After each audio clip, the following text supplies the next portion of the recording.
We got this beautiful dresser and we just don't know what to do with it. So we need your help.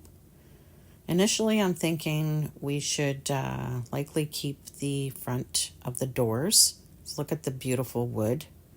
Not planning on changing that part. Since the video, though, we did fix the top drawer, so it's okay now.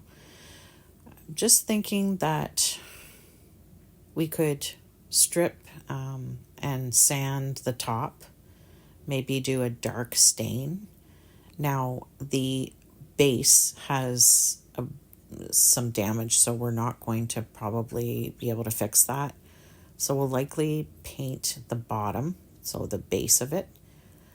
And so I'm thinking initially stain the top, the drawers, and the sides, and paint the bottom.